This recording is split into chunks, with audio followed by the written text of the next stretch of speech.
40 years ago, in the Estadio Azteca in Mexico City, Diego Maradona punched a football into England's net with his left hand.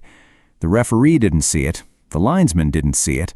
76,000 people inside the stadium saw it, and the goal stood. Argentina won 2-1. England went home. And Maradona, a few minutes after scoring the most controversial goal in football history, scored what many people consider the greatest goal ever scored, weaving through 6 England players from inside his own half and finishing past Peter Shilton as though the previous moment had never happened.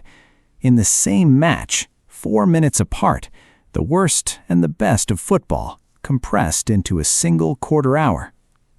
That match has never left the consciousness of either football nation. The hand of God, the goal of the century, they are not just historical footnotes. They are active, living wounds and wonders that both sets of supporters carry every time these two teams meet. In 48 hours, England and Argentina meet again. Not in a group stage, not in the round of 32, in the semi-final of the 2026 FIFA World Cup at Atlanta Stadium in Georgia, in front of an estimated 90,000 spectators and a global television audience that the broadcasters are projecting will be one of the largest for any football match since the 2022 World Cup final. And before a single ball has been kicked in Atlanta, FIFA is already dealing with the biggest off-field controversy it has faced since the Egyptian-Argentina debacle 8 days ago. The referee for Wednesday's semi-final is Ismail El Fath, an American, officiating England versus Argentina at a World Cup hosted in the United States, in the week after the Egyptian Football Association filed a formal complaint against the previous referee who presided over an Argentina match. In the week after Alan Shearer, Jamie Carragher, Ian Wright, Mark Clattenburg, and Jose Mourinho publicly criticized the consistency of the VAR decisions that helped Argentina come from 2 goals down to beat Egypt. And there is no evidence that El Fath has done anything wrong. There is no evidence that his appointment is improper. There is nothing in his refereeing record that provides legitimate grounds for concern. He is a qualified, experienced international referee who has officiated at the highest levels of the game. But the optics are extraordinary, and the conversation they have generated in the 48 hours since his appointment was confirmed has already become the dominant story of what should be the most anticipated match of this entire tournament. So what is really happening here? Let's start with the facts of where both teams are, because this match deserves to be set in its proper football context before we go anywhere near the controversy surrounding it. England are in their 4th ever World Cup semi-final. The last 3 were 1966, when they won it, 1990, when they lost on penalties to West Germany in Turin, in a match that a generation of English supporters still cannot discuss with visible emotion, and 2018, when they lost to Croatia in Moscow. Now, 2026. Jude Bellingham has been the player of this tournament for England, scoring twice against Mexico in the group stage and twice against Norway in the quarterfinal, becoming the first player to score 2 or more goals in consecutive World Cup knockout matches in the same tournament since Diego Maradona in 1986. That comparison, the first since Maradona, against Argentina in a World Cup semi-final, was not lost on anyone when the statistics appeared. Bellingham is 23 years old. He was 8 years old the last time England made a World Cup semi-final. He has grown into the player this England team has been waiting for. Not a player who shows up for club football and disappears for his country. A player who delivers precisely when the stakes are highest, which is the only thing that separates a good player from a great one. Harry Kane has been excellent throughout, leading from the front, holding the line under pressure when England have been behind. Against Norway, they fell behind in the 36th minute and needed Bellingham's brilliance just before halftime to level. England have not been dominant. They have not been comfortable. They have been resilient in a way that previous England generations were not. And that resilience has carried them further than anyone other than the very most optimistic supporters expected. Thomas Tuchel, their manager, was critical of his team's performance after the Norway match, a characteristic move from a coach who is never satisfied, who always finds the gap between what his team did and what he believes they are capable of. That drive has been visible throughout this tournament, and it has pushed a squad of considerable talent to perform under the specific pressures of knockout football. Argentina are extraordinary. There is no other word. This is now their 6th consecutive World Cup semi-final, a run that stretches from 2006 to 2026 with unbroken continuity, and that represents, in its consistency, one of the most remarkable achievements in the history of international football. They beat Switzerland 3-1 in extra time in the quarterfinal, coming from 1-1 after 90 minutes, with Julian Alvarez scoring a sensational long-range goal in the 112th minute and Lautaro Martinez adding a third deep into extra time. They have been tested at almost every stage of this tournament. They needed a last-minute goal to beat Egypt. They needed extra time to beat Switzerland. They have been comfortable in their excellence when it has been needed, and they have found a way through when the excellence was not sufficient on its own. That is what champions do. And Messi, 8 goals from 6 matches, level with Kylian Mbappe for the tournament's Golden Boot, scoring in his last 9 World Cup matches, a record that extends a sequence of consecutive World Cup scoring that has never been achieved before in the history of the tournament. He is 38 years old. This is his 6th, and by his own statements, his final World Cup. And he is playing it like a man who has decided that the body has one more extraordinary campaign in it, and that the time is now.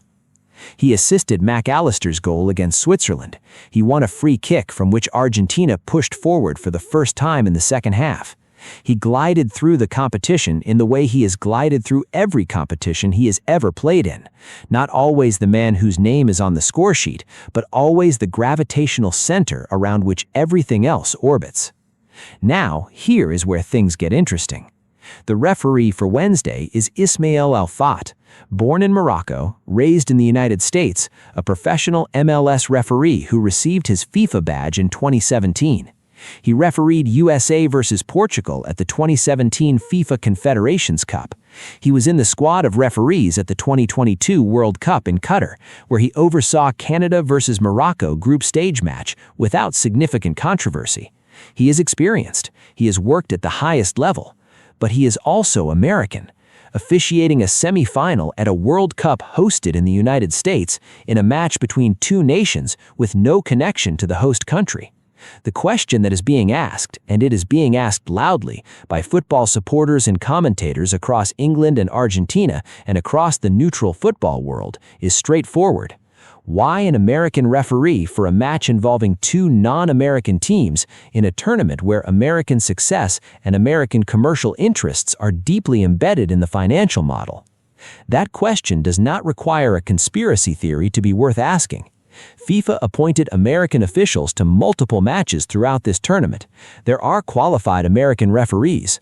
The United States co-hosting this World Cup does not automatically disqualify its officials, and FIFA's referee selection process is, on its stated terms, merit-based and independent of commercial considerations.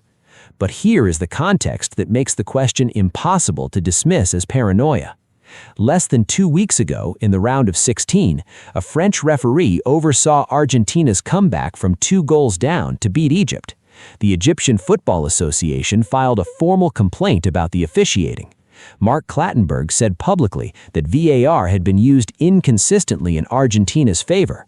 Alan Shearer posted his 6 words, Jamie Carragher used the word robbed, and FIFA has still not publicly responded to the Egyptian complaint. And then last week, FIFA appointed an all-Argentine officiating crew to France's quarterfinal against Morocco, a decision made before the Egypt controversy erupted, but announced in the middle of it, creating optics that nobody at FIFA appeared to have considered.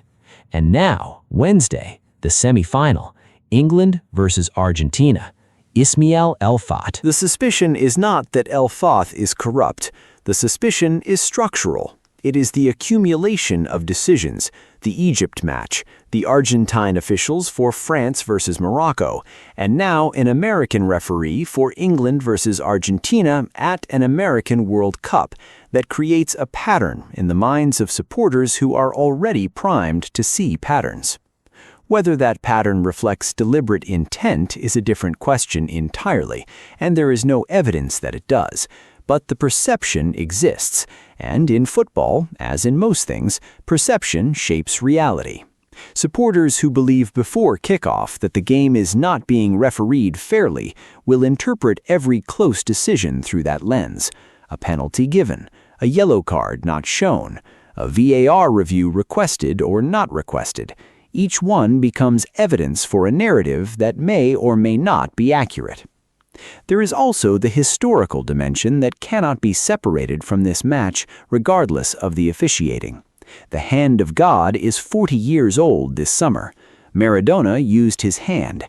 The referee missed it. It stood. England lost. And for 40 years, that moment has been the defining chapter in the rivalry between these two nations. But there's another angle to this, one that gets less attention than the Maradona story. In 1998, Argentina and England met in the round of 16 in Saint-Étienne. David Beckham was sent off for a kick on Diego Simeone. England played 70 minutes with 10 men. They drew, went to penalties, and lost. Beckham's red card was real, but Simeone's reaction, the way he engineered the sending off, collapsing dramatically when the contact was minimal, defined how England supporters remember that match, not as a defeat, but as a theft. These two nations have a shared history of feeling wronged by each other in World Cup matches.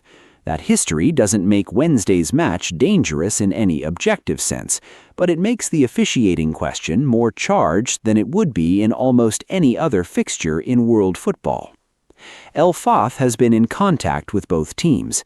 He held a pre-match meeting, as all referees do before major knockout fixtures, to discuss the tournament's officiating protocols and expectations. England's players have been professional in their public comments.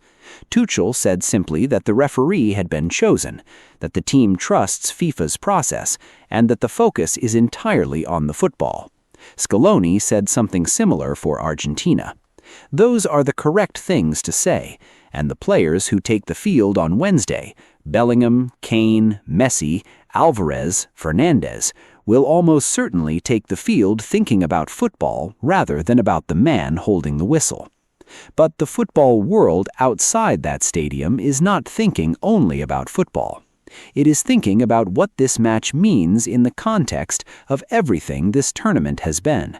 The ticket investigations, the VAR controversies, the Egypt complaint, the Argentine officiating appointment for Morocco versus France, the hydration breaks, the Vinicius interview refusal, the Haiti jersey, the Egypt jersey, the boycott movement, the fans who didn't come, the seats that were bought and resold. All of it. The entire accumulated weight of a World Cup that has delivered extraordinary football and generated genuine controversy in equal measure. And now, in Atlanta on Wednesday, the moment that this tournament will be defined by. Not by the group stage drama, not by Messi's 21 goals, not by the legal investigations or the formal complaints, but by 90 minutes of football between England and Argentina, in the largest sporting fixture either nation will play until the final itself, in a match that the football world has been waiting for since the draw was made. Here is what the football says. England are not favorites. Argentina are the defending champions, with the tournament's leading scorer and the deepest experience of this stage. But England have been behind in 3 of their 6 matches at this tournament and have won all 3 of them. They have something that cannot be quantified, the belief that comes from having done it before, from knowing that deficits are recoverable, from having a player in Bellingham who seems constitutionally incapable of accepting that things cannot be turned.